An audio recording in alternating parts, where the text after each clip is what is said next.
الحمد لله نحمده ونستعينه ونستغفره ونؤمن به ونتوكل عليه ونعوذ بالله من شرور أنفسنا ومن سيئات أعمالنا من يهده الله فلا مضل له ومن يضلله فلا هادي له ونشهد أن لا إله إلا الله وحده لا شريك له ونشهد أن محمدا عبده ورسوله صلى الله عليه وعلى آله وأصحابه وبارك وسلم تسليما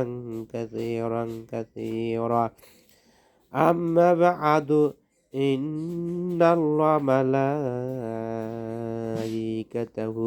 يصلون على النبي يا أيها الذين آمنوا صلوا عليه وسلموا تسليما قال النبي صلى الله عليه وسلم بلغ عني ولو آية خيركم من تعلم القرآن وعلمه আল্লাহ পাকের কাছে লাখ কোটি শুকরিয়া। আল্লাহ রাব্বুল আলামিন আমাদেরকে সুস্থ শরীর দান করেছেন, এই জন্য আল্লাহ পাকের কাছে লাখ কোটি শুকরিয়া আদায় করছি। আলহামদুলিল্লাহ।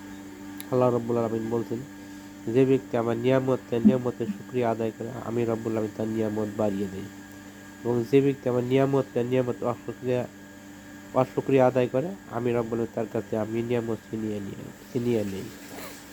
আমরা দুই চোখে যা কিছু দেখি সবই আল্লাহর বানানো মাকলুক কিছুই করিতে পারেন আল্লাহর হুকুম। এবং আল্লাহ নিয়ামত অগণিত, গুণে কখনো শেষ করা যাবে না। আমরা আল্লাহ নিয়ামতের মধ্যে আমরা ডুবে আছি। আমাদের চক্ষু একটা আমাদের নিয়ামত, হাত আমাদের নিয়ামত, অঙ্গ প্রত্যঙ্গ যা কিছু সবই আমাদের নিয়ামত। যদি আমরা এইগুলি আমরা নিয়ামত আল্লাহর শুকরিয়া আদায় করি, তাহলে আল্লাহ রাব্বুল আলামিন আমাদের নিয়ামত আরই বাড়িয়ে দিতে পারেন।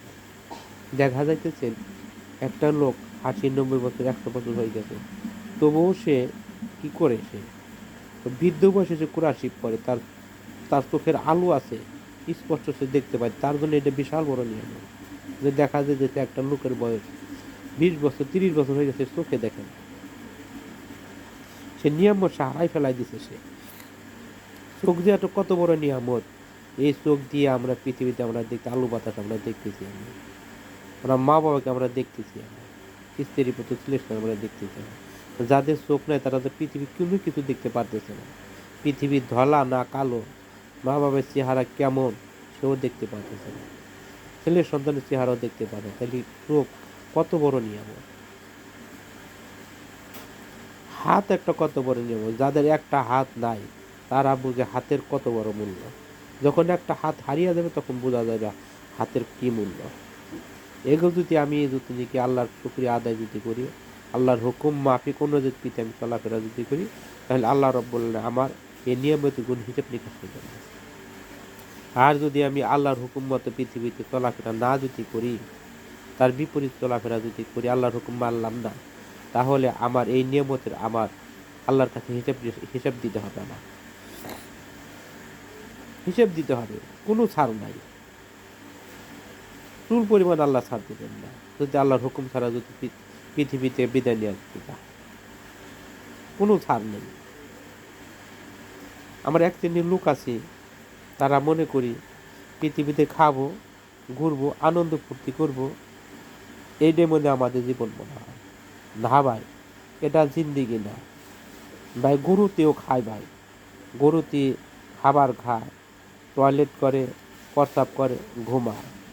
এখন ভাই গরুর ঘুম আর আমার ঘুম যদি একরকম হয়ে যেত তাহলে হইলো ভাই? হলো না ভাই। আমার উপরে আল্লাহ রাব্বুল আলামিন আল্লাহর হুকুম নাজিল করেছে আল্লাহ রাব্বুল পৃথিবীতে দুই জাতির উপর আল্লাহ রাব্বুল নাযিল করেছে, একটা মানুষ আর জিন। আমার উপর আল্লাহ রাব্বুল আলামিন আদেশ নির্দেশ জারি করছে, যেটা আল্লাহ রাব্বুল আলামিন যেটা হারাম করছে সে হারামের কাছে যাওয়া যাবে না। যেমন মদ খাওয়া হারাম, আফিং খাওয়া হারাম, গাঁজা খাওয়া হারাম, ড্যান্ডি খাওয়া হারাম। এসব নিঃসব বস্তুর কাছে যাওয়া যাবে না।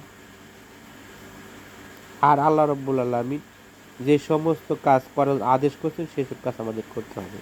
যেমন 5 ওয়াক্ত নামাজ পড়া, রোজা রাখা, যাকাত দেওয়া, সদকা করা, যাদের হজ আছে, যাদের সামর্থ্য আছে তারা হজ করবে, এইসব আমাদের কাজ করতে হবে। মানুষের সাথে ভালো কথাবার্তা বলতে হবে, মানুষকে দেখলে সালাম দিতে হবে, মানুষের কখনো ক্ষতি করা যাবে না, মারামারি করা যাবে না, কাটাকাটি করা যাবে না, এসব কাজ করা যাবে না। সুদ ঘুষ খাওয়া যাবে না। সুদের ব্যাপারে আল্লাহ রাব্বুল কোরআনের ভিতরে সরাসরি আয়াত নাযিল করেছে, যে আল্লাহ রাব্বুল আমিন বলছেন যে ব্যক্তি 1 পয়সা সুদ খায় সে যেন তার মায়ের সাথে 70 বাজি না করবে, নাউজুবিল্লাহ মিন যালিক। এটা হচ্ছে সবচেয়ে ছোট গুনাহ। আর সবচেয়ে বড় গুনাহ হলো সুদ খাওয়ার ব্যাপারে আল্লাহ তার রাসূলের সাথে যুদ্ধের ঘোষণা করা। সুদের এত বড় ভয়াবহতা, এগুলি থেকে আল্লাহ রাব্বুল আমাদেরকে জেনে বাঁচিয়ে যেন রাখে। আর সর্বশেষ কথা হলো যে এই কথাটা আমি বলতেছি, সারা বাংলাদেশের হাজারো হাজারো মাদ্রাসা আছে, মাদ্রাসার মুহতামিমের ব্যাপারে আমি কথাগুলি বলতেছি, যে এই যে ওয়াজ আসলে পর ছোটো ছোটো বাচ্চাদের আমরা কালেকশন করাই, এই কালেকশন আমরা করা থেকে আমরা বিরত থাকি আমরা। কারণ যারা ইসলামের যারা শত্রু, ইসলামকে যারা ভালোবাসে না, যারা বামপন্থী, তারা বলে যে এই ছোটো ছোটো বাচ্চাদের মাদ্রাসায় পরে ভিক্ষা করা শিখাইতেছে। এরা ভাই কখনো করবেন না, কারণ এই কথা শুনলে খারাপ লাগে। কারণ আমি আমার বাচ্চারে মাদ্রাসায় পড়াই, যখন মানুষ এই কথা বলে তখন খারাপ লাগে। আপনারা এই কাজটা কেন করেন ভাই? এই ছোটো ছোটো বাচ্চাদের 4 মোড়ের মাথায় দাঁড়া করা দিয়ে কয়েকটা পোস্টার হাতে দিয়ে তারপরে তাদেরকে যে আপনি ভিক্ষা করা চাঁদা তোলাইতেছেন, এটা তো ভাই ঠিক করতেছেন আপনারা। এই ছোটো ছোটো বাচ্চাদের ভাইরা আপনারা কালেকশন করায়েন না। একটা বাপ মা এটা ছেলের পিছনে হাজার হাজার টাকা মাসে মাসে খরচ করতেছে, তারা কি 4 মোড়ের রাস্তায় দাঁড়ায় কি তারা কি কালেকশনের জন্য এই যে ছেলেদেরকে মাদ্রাসায় ভর্তি করছে? একটা বাচ্চাই বোধ মাসে হাজার হাজার টাকা খরচ করতেছে। আপনারা কেন ভাই এই যে মাদ্রাসার ছোট ছাত্রদের আপনারা করান, কালেকশন করান? এই কালেকশন করায়েন না। এই কথাটা বলি সারা দেশে মাদ্রাসা যত মুহাতামিম তাদের উদ্দেশ্যে বলতেছি, আপনারা কখনো এই ছোট ছোট বাচ্চাদের কখনো কালেকশন করাবেন না। ইসলামের শত্রুরা বলে মাদ্রাসায় পড়লে ভিক্ষা করা শিখে, তারা ভিক্ষা করায়। তারা ইসলামে তো নিছো যে ভিক্ষা করতে হবে। আর মুহাম্মদ রাসূলুল্লাহ সাল্লাল্লাহু আলাইহি সাল্লাম বলছে যে ভিক্ষা ভিক্ষা ভিক্ষা করা যাবে না। আপনি এটা কখনো আপনার বুকে কানে আনেন, আমল আনেন না কেন? আপনারা আল্লাহর উপর তাওয়াক্কুল তো করেন, এই মাহফিল করেন, মাহফিলের জন্য আপনারা একটা টাকা আপনার চাঁদা আপনারা তুলবেন না। আপনারা এই ছোট ছোট বাচ্চাদের আপনারা কখনো আপনার কালেকশন করাবেন না। আপনারা এক শ্রেণীর লোক আছে, তারা করে কি ইয়ান্ডা করে কি গবেষণা করে, যেমন যারা যারা নাকি গান বান্দা করে, তারা তো এই কথাগুলি বলে যে ছোট ছোট বাচ্চাদের মাদ্রাসায় পড়াতে ভিক্ষা করা শিখাইতেছে। এই বামপন্থীর এই কথাগুলি বলে। আপনি এই কথাগুলি কেন আপনার আমলে নেন না? আপনি এগুলি সবটা খেয়াল করে রাখবেন, ছোট ছোট বাচ্চাদের কখনো আপনার কালেকশন করাবেন না। আসসালামু আলাইকুম ওয়া রাহমাতুল্লাহি ওয়া বারাকাতুহু।